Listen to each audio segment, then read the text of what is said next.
बिस्मिल्लाहिर्रहमानिर्रहीम। अस्सलाम वालेकुम स्टूडेंट्स।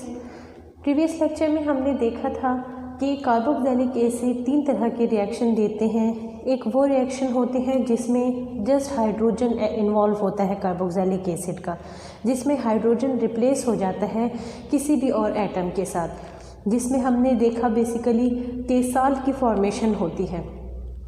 दूसरे टाइप के रिएक्शन वो होते हैं जिसमें कार्बोक्सिलिक एसिड का हाइड्रोक्सिल ग्रुप इन्वॉल्व होता है।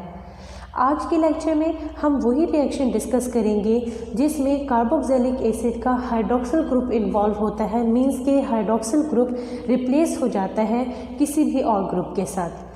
अगर हम स्टूडेंट बात करें उन रिएक्शन की जिसमें हाइड्रोक्सिल ग्रुप इन्वॉल्व होता है, तो इन रिएक्शन में बेसिकली होता ये है कि कोई भी न्यूक्लियोफाइल आता है और न्यूक्लियोफाइल आके कार्बोक्सिलिक एसिड के जो कार्बोनिल ग्रुप होता है उसके ऊपर अटैक करता है।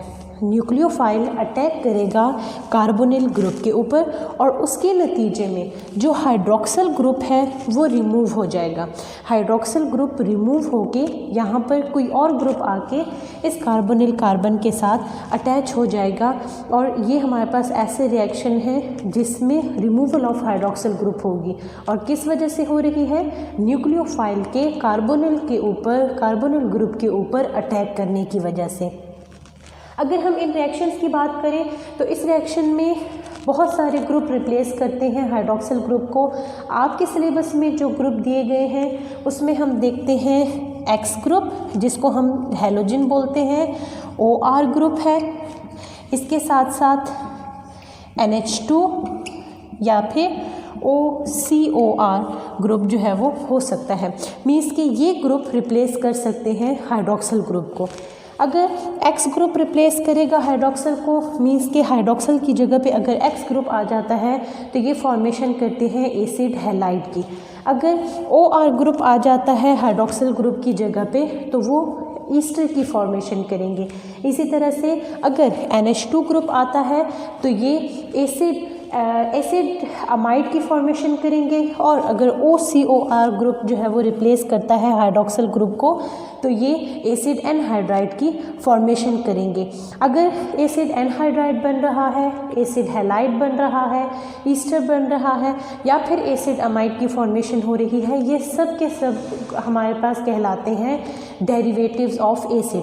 मीन्स कि इनको एसिड से ड्राइव किया गया है, एसिड के रिएक्शन करने के बाद इनकी फॉर्मेशन हुई है, तो इसीलिए इनको acid of derivatives of acid जो है वो बोला जाएगा। अब हम स्टूडेंट देख लेते हैं कि जो रिएक्शन है वो रिएक्शन कौन कौन से हैं। सबसे पहले जो हम बात करते हैं वो हम बात करेंगे एसिड हैलाइड की फॉर्मेशन की। अगर हम बात करें फॉर्मेशन ऑफ एसिड हैलाइड की, तो एसिड हैलाइड की फॉर्मेशन में हम इस रिएक्शन में कार्बोक्सिलिक एसिड के साथ रिएक्शन देखेंगे फॉस्फोरस पेंटाहैलाइड के साथ PX5, एंड इसके साथ हम जो दूसरा रिएक्शन देखेंगे वो हम देखेंगे थायोनिल क्लोराइड के साथ, SOCl2 थायोनिल क्लोराइड के साथ कार्बोक्सिलिक एसिड का रिएक्शन देखेंगे।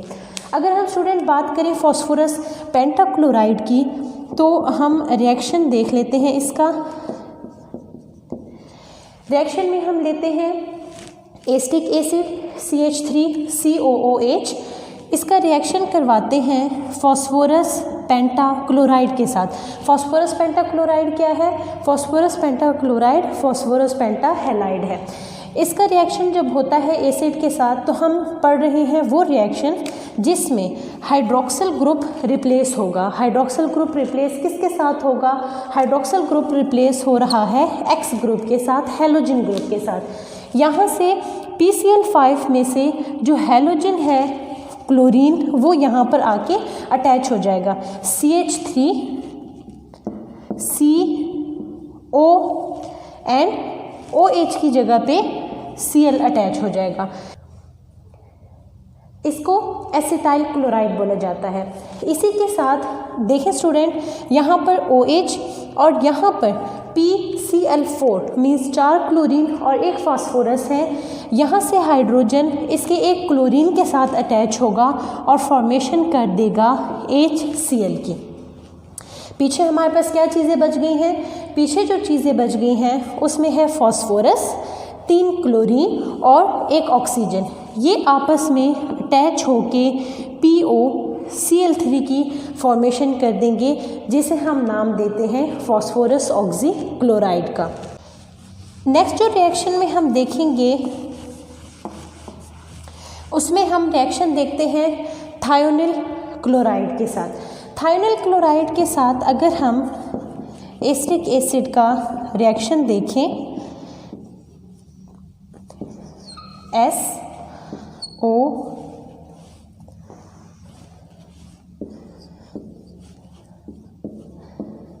SOCl2 थायोनिल क्लोराइड के साथ रिएक्शन देखेंगे। रिप्लेस होना है हाइड्रोक्सिल ग्रुप ने क्लोरीन के साथ, फॉर्मेशन होगी CH3COCl की।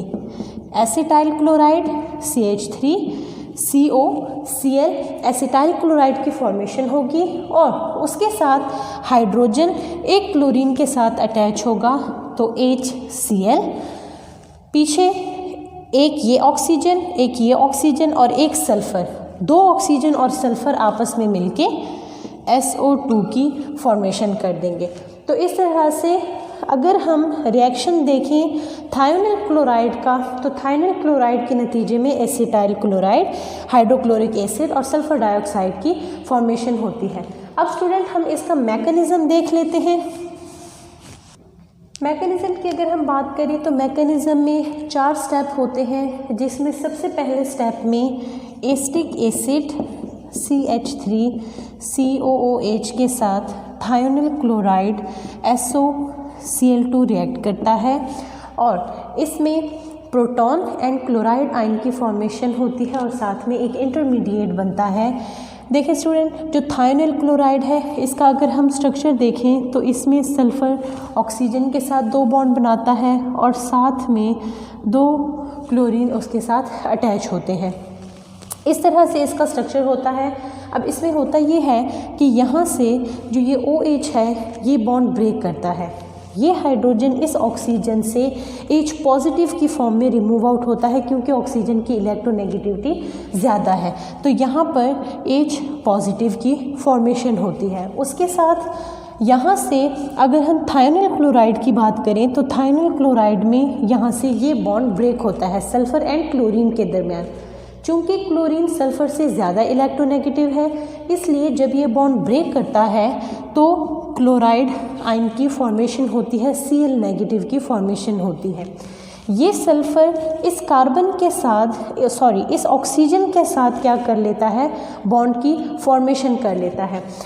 तो हमारे पास इंटरमीडिएट बनेगा CH3COO, देन इस ऑक्सीजन के साथ ये सल्फ़र अटैच होगा एंड इस सल्फ़र के साथ ये ऑक्सीजन एंड क्लोरीन अटैच है। नेक्स्ट स्टेप में ये होगा कि यहाँ पर ये हमारे पास जो Cl नेगेटिव की फॉर्मेशन हुई है ये एक्ट करेगा as a nucleophile.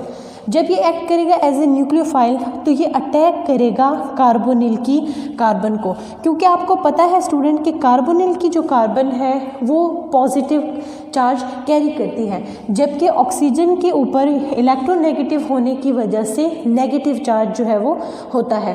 Partial negative and partial positive charge की यहाँ पर प्रेजेंस होती है, जिसकी वजह से जो क्लोराइड आयन है जो कि यहाँ पर न्यूक्लियोफाइल के तौर पर एक्ट करेगा वो इस पॉजिटिव सेंटर को अट्रैक्ट करेगा। जब क्लोराइड आयन इस पॉजिटिव सेंटर को अट्रैक्ट करता है तो जो कार्बोनिल में बॉन्ड मौजूद है ये बॉन्ड शिफ्ट हो जाएगा ऑक्सीजन की तरफ, जिसके नतीजे में फॉर्मेशन किस चीज़ की होगी, फॉर्मेशन होगी CH3C। बॉन्ड शिफ्ट होने की वजह से ऑक्सीजन के ऊपर नेगेटिव चार्ज आ जाएगा। उसके साथ कार्बन क्लोरीन को अपने साथ क्या करवा लेगा, अटैच करवा लेगा। बाकी हमने सारी चीज़ें इसी तरह से लिख देनी है। ये है हमारा सेकंड स्टेप। फर्स्ट स्टेप में क्या हुआ, फर्स्ट स्टेप में प्रोटॉन एंड क्लोराइड आयन की फॉर्मेशन हुई, साथ में ऑक्सीजन एंड सल्फ़र के दरमियान बॉन्ड बना। नेक्स्ट स्टेप में क्या हुआ कि क्लोराइड आयन न्यूक्लियोफाइल के तौर पर एक्ट करता है और कार्बोनिल कार्बन को अटैक करता है, जिसके नतीजे में कार्बोनिल कार्बन के दरमियान, कार्बन और ऑक्सीजन के दरमियान जो बॉन्ड था वो शिफ्ट हो जाता है ऑक्सीजन की तरफ और ऑक्सीजन के ऊपर नेगेटिव चार्ज आ जाता है। अब नेक्स्ट स्टेप में क्या होगा कि ये जो नेगेटिव चार्ज है ये दोबारा से यहाँ पर शिफ्ट होगा, जिसकी वजह से जो कार्बन एंड ऑक्सीजन के दरमियान बॉन्ड है वो ऑक्सीजन एंड सल्फ़र के दरमियान शिफ्ट हो जाएगा और सल्फ़र अपने आप को स्टेबल करने के लिए इस क्लोरीन को यहाँ से रिमूव आउट कर लेगा। तो फॉर्मेशन किस चीज़ की होगी? फॉर्मेशन होगी CH3 C double bond O, क्योंकि ये बॉन्ड यहाँ पर शिफ्ट हो गया है, यहाँ पर Cl अटैच है, यहाँ से कार्बन ने ऑक्सीजन के साथ जो बॉन्ड है उसको ब्रेक कर दिया है, बॉन्ड को यहाँ से ब्रेक कर दिया है। आप देख सकते हैं कि कार्बन की वैलेंसी भी सेटिस्फाई है। ये जो ऑक्सीजन है ये इस सल्फ़र के साथ क्या कर देगी? डबल बॉन्ड की फॉर्मेशन कर देगी। इसको आप SO2 सिंपल लिख सकते हैं।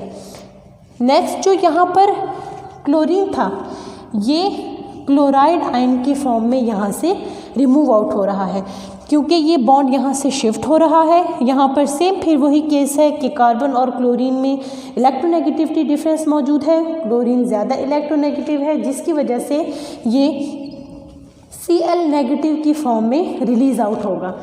अब ये जो Cl नेगेटिव है ये यहाँ पर जो प्रोटॉन रिलीज़ हुआ था फर्स्ट स्टेप में उसके साथ कंबाइन होगा, H पॉजिटिव Cl नेगेटिव, ये दोनों आपस में कंबाइन होंगे और फॉर्मेशन कर देंगे HCl की। तो ये 4 स्टेप्स हैं मैकेनिज़्म के, जिसमें हमने देखा कि फॉर्मेशन हमारे पास किस चीज़ की हुई है।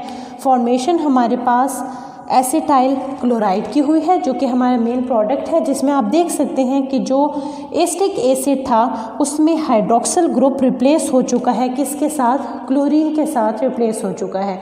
तो इस तरह से हम देखते हैं कि थायोनिल क्लोराइड जब एसिटिक एसिड के साथ रिएक्ट करता है तो फॉर्मेशन करता है एसिटाइल क्लोराइड की, और साथ में कुछ बाय प्रोडक्ट की भी फॉर्मेशन होती है जैसे HCl एंड SO2।